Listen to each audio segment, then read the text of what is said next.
Hey nerds, welcome back to my channel. In today's video, I am going to be showing you guys how I created my custom Nendoroid stand.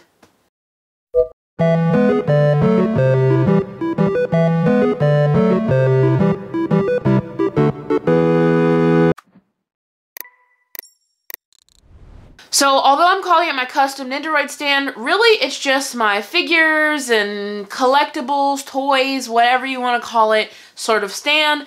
But I had Nendoroids in mind when I first decided to put it together. It's pretty simple. I'm calling it custom because I made a modification to something that I bought on Amazon. So to me, that still counts as a custom. So I'm gonna show you guys what it is that I did to create this display that you see here. So if you guys are interested in that and you want to see what it is that I did, then stick around and check out the rest of the video. Okay, so we got two different types of items. So the first one is what I was originally going to go with. It's these acrylic stands. I got these from Five Below for $5 a piece. As you can see, it's just a little ledge that has a little lip at the end to hold things from falling off. So originally I got them to try to put some mystery minis and little things like that in this space. Ultimately I decided not to go with this, but I already ordered them, so I want to test them out and I'll probably use them somewhere else in the nerd cave. And then while I was playing around with them, I discovered that they actually fit some pops. So around like 3 or 4 pops depending on the size. Some fit better than others. Something as big as Norbert won't fit, but SpongeBob and CatDog fit no problem.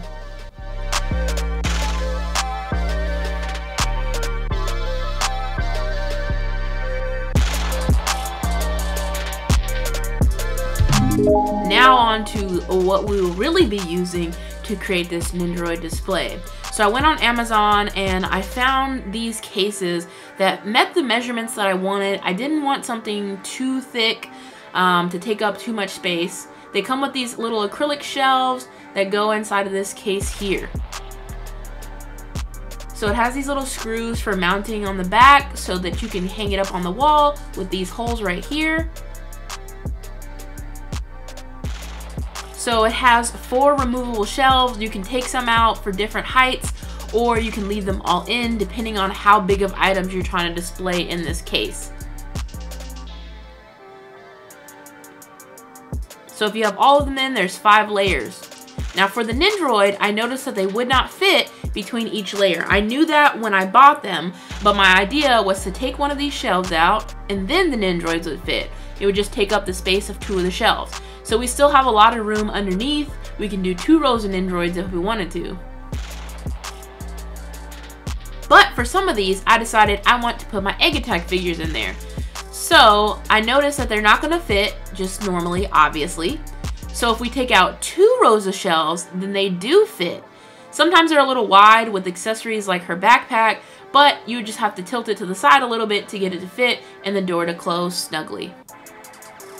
Okay, now that I've shown you guys the cases, let's go ahead and try to figure out how we're going to arrange them. So first I need to clear off some of this stuff and start to figure out how I want to display these cases and the Nendoroids. So I do think that I want to include my signed pops because they're in the acrylic Funko Pop cases. So I have to really figure out how to incorporate those with these different cases because they're different heights. So right now I'm trying out 2 of them, trying to see what I want to do, but I'm really not sure.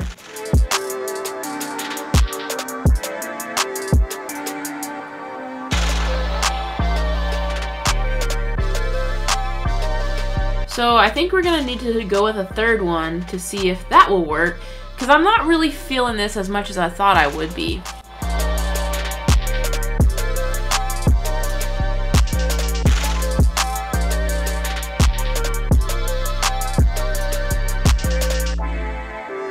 So with the 3rd case, we can put the signed pops on top and display them that way. I think I'm liking this.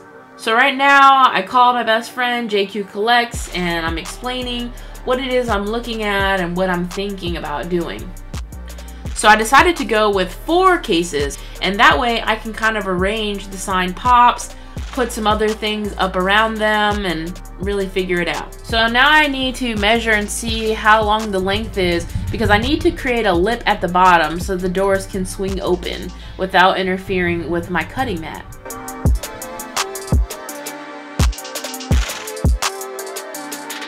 So after a trip to Lowe's, I got some MDF board and I got it cut to the length that I needed, and then I just have some extra board for future projects. This is the spray paint I typically use when painting some of my own shelving. Just some regular matte black spray paint for wood and metal and things like that.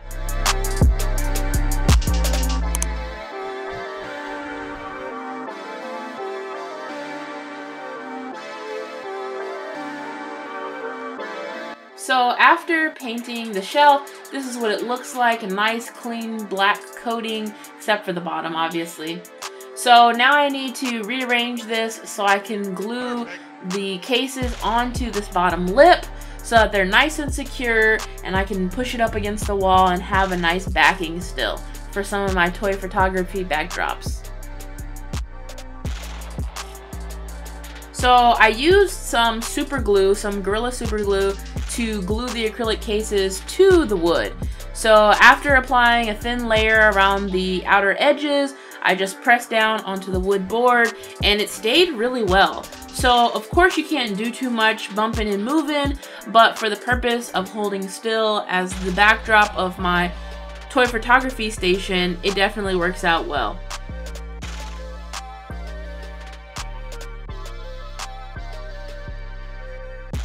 So I made sure to only put glue on the back and side walls and not the front, because I didn't want to accidentally glue the door shut or for the glue to prohibit the door from opening or closing. So then I just go ahead and push it up against the wall, and then I will start decorating it. So I'll start with putting the sign pops back on top and kind of figuring out the spacing there of how I want those. This is what the display cases look like, all empty and lined up. I think they look amazing on my toy photography station. I love the way that this turned out with the sign pops on top. When the light hits it from the window, wow, everything just shines so nicely. It's a little hard to capture on camera because of the glare, but I did the best I can. So here you can kind of see the glue along the outer edges, but it's not too noticeable, so I wanted to show you guys a little bit closer that as long as you make sure you keep it on the outer edges, it's not too bad. It doesn't interfere with the whole acrylic vibe.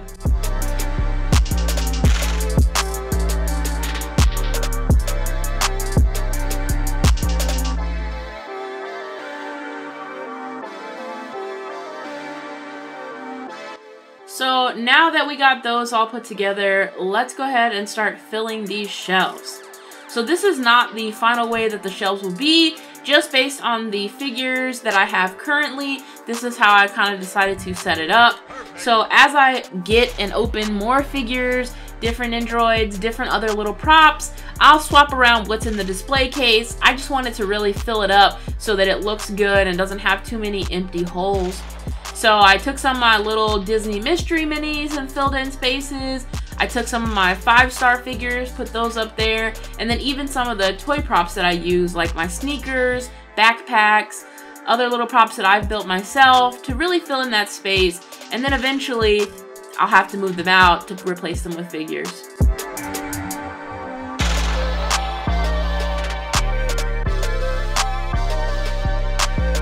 All right. So this is what we ended up with after filling the shelves with different props and things like that. Like I said, this will not remain this way. This is just kind of the setup I came with based on the props that I currently have and the figures that I need to display.